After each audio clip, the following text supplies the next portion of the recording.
Mesdames, Messieurs, bonjour et merci de suivre cette édition de l'information sur Ivoire TV. Voici les titres de l'actualité.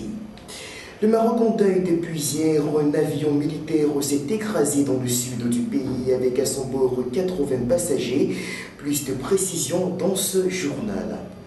La prison à perpétuité, voilà ce que risque le journaliste Herman Aboua de la télévision ivoirienne qui était un farouche défenseur de l'ancien régime, mais cette arrestation était sans doute prévisible vu l'activisme du journaliste.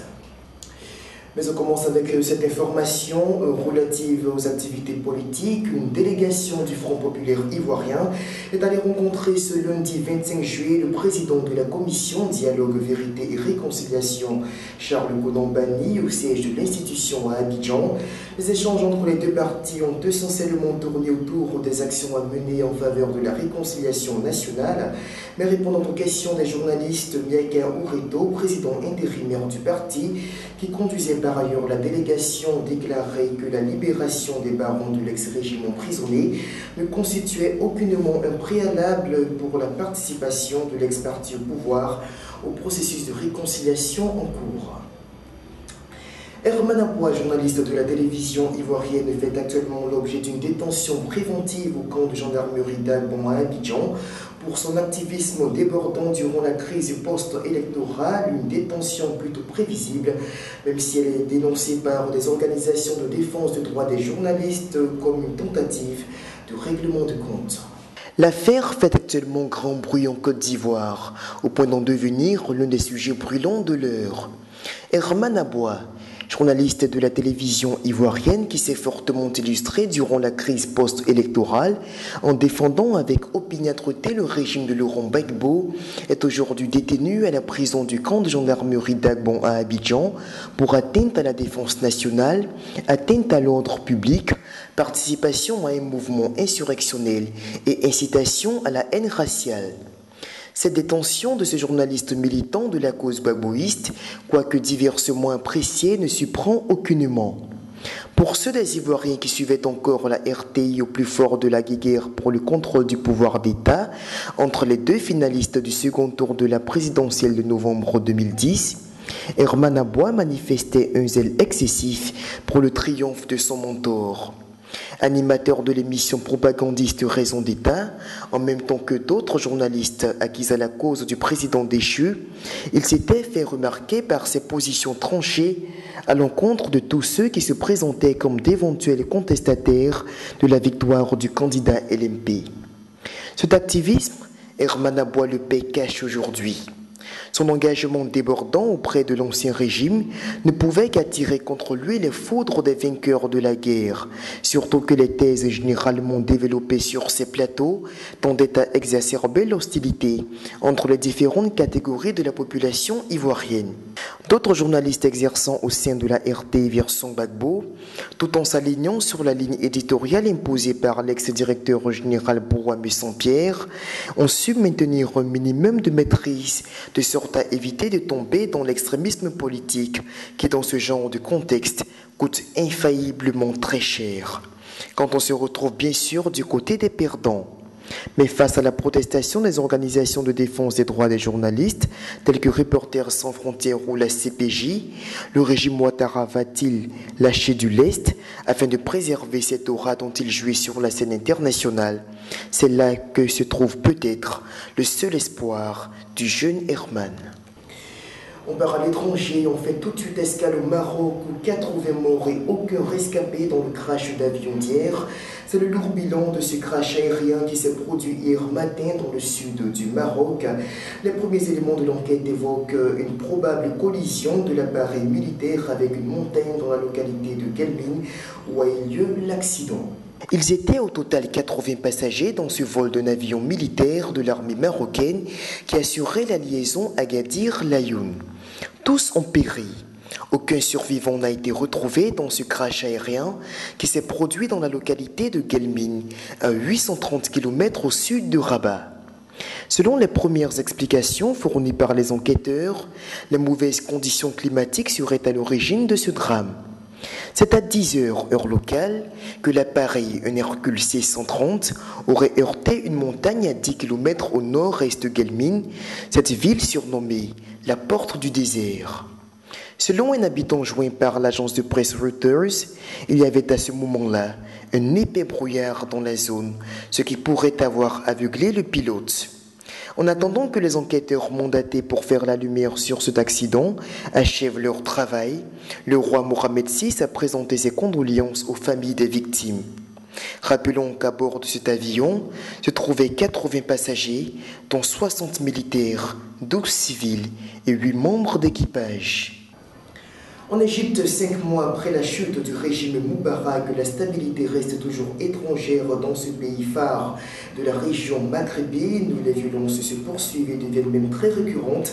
Ces dernières semaines, et les choses se passent comme si la révolution de février avait été un épiphénomène. Lorsque débutait la révolution contre le régime du Raïs en janvier dernier, l'espoir était grand. 6 mois plus tard, l'heure est à la désillusion. Et revoilà les Égyptiens sur la place Tahrir du Caire, une place qui ferait désormais plus commode avec l'appellation place de la contestation. Ces dernières semaines, les manifestations se sont multipliées dans la capitale égyptienne, dont la plus illustre ce samedi 23 juillet, quand des milliers de manifestants tentaient de se rendre devant le ministère de la Défense en vue de protester contre le pouvoir militaire. Cette marche avait malheureusement dégénéré en de violents affrontements entre civils puisque dans le même temps, un autre groupe de manifestants marchait, eux, pour réaffirmer leur soutien aux autorités militaires. Les opposants à l'armée dénoncent pour leur part la léthargie qui caractérise la période de transition, une transition qui se prolonge un peu trop au point de faire penser à certains que l'on n'a fait que remplacer un chat par un autre. Dans l'esprit de cette frange de la population, le cap de la libération et de la démocratie est encore très loin à atteindre. Et pourtant, tout comme Moubarak, les actuels pharaons bénéficient d'une cote de popularité prononcée et leurs partisans ne se font pas prier pour l'exprimer dans la rue. En effet, l'Égypte de juillet 2011 ne diffère que très peu de celle de décembre 2010, sauf que les images de Hosni Moubarak ne courent plus les rues. Si tant de vies ont été sacrifiées pour mener cette révolution qui a ébranlé le régime du successeur de Anwar el-Sadat, ce n'est sûrement pas pour se débarrasser de l'individu Moubarak, mais plutôt du système qu'il incarnait, celui de la dictature et du despotisme, comme ses profondeurs le dénonçaient.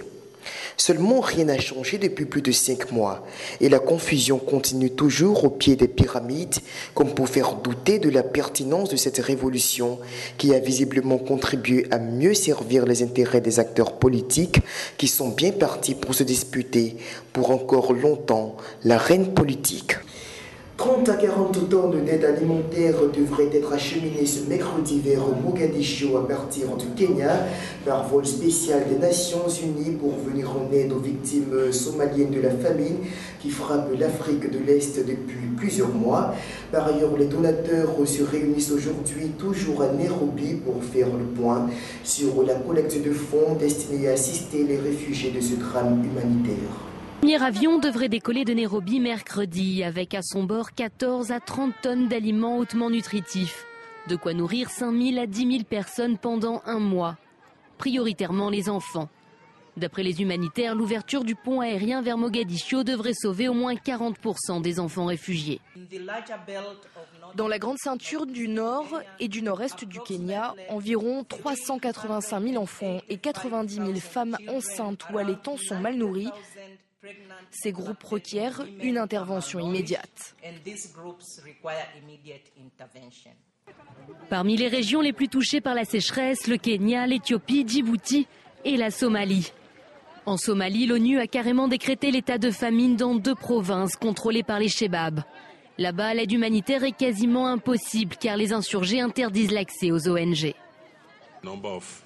Le nombre de personnes qui meurent de mort naturelle dans le camp des IFO a augmenté de 4 à 5 fois par rapport à la normale. Principalement à cause du grand état de faiblesse des arrivants. Ils ont marché de nombreux jours. Le budget nécessaire pour sortir ces pays de la crise est de 1,1 milliard d'euros. Une somme à laquelle il manque encore plus de 800 millions. Pour récolter les fonds, une conférence des donateurs est prévue mercredi à Nairobi. La Banque mondiale a promis 500 millions. Selon les Nations Unies, la sécheresse menace 12 millions de personnes dans la région. Hors du continent à présent, en Norvège, l'avocat de l'auteur présumé des attentats de vendredi dernier à Oslo, ayant causé la mort d'au moins 80 personnes, parle d'un état de démence de son client et demande donc un examen psychiatrique en profondeur pour déterminer l'état psychique dans lequel Anders Behring a eu à poser ses actes meurtriers. Cependant, la justice norvégienne envisage d'évoquer un nouvel article du code pénal qui inculperait ce terroriste pour crime contre l'humanité. Son acte montre qu'il est fou. Frappé de démence, selon son avocat. Anders Behring Breivik affirme avoir voulu sauver la Norvège et l'Europe de l'invasion islamique. Cet acte faisait partie d'un plan pour plusieurs années. Il a dit qu'il était nécessaire de commencer une guerre ici en Europe et à travers l'Occident. Il est désolé, mais pour lui c'était nécessaire. Placé dans une cellule à l'isolement, Breivik est pour l'instant poursuivi pour acte de terreur. Des crimes passibles de 21 ans de prison. Mais la justice norvégienne envisage d'invoquer un nouvel article du code pénal, celui de crime contre l'humanité. L'auteur présumé de la double attaque de vendredi dernier risquerait alors jusqu'à 30 ans de prison. Par ailleurs, le gouvernement a souhaité désamorcer la polémique sur le temps d'intervention de la police. Elle avait mis plus de 2 heures avant d'arriver sur l'île d'Utoya. Le ministre de la Justice a remercié les forces de l'ordre pour leur travail qualifié de fantastique. Il y a eu un effort énorme, pas seulement en termes de personnes, mais aussi de qualité. Notamment lorsqu'il a fallu sécuriser la ville, arriver tôt sur les lieux et ramener la situation à la normale. Le chef du gouvernement espagnol, José Luis Zapatero, a appelé à une réponse politique concertée de l'Union européenne face à la montée de l'extrême droite. Des réunions de travail doivent être organisées par l'Union en septembre prochain. Leur objectif, trouver des solutions pour lutter contre la xénophobie, notamment sur Internet. Et puis on termine avec cette note d'humour, une dame d'un certain âge qui vend des aphrodisiaques d'une façon plutôt fort originale, admirer la gestuelle qu'elle déploie pour s'attirer la clientèle. Voilà, tout simplement unique. Et ça se passe dans le quartier de Yopougon à Abidjan. Voilà, c'est tout pour ce bulletin d'information de ce mercredi. On se retrouve demain jeudi pour une autre session de l'information sur ivoiretv.net. D'ici là, portez-vous bien et puis à demain.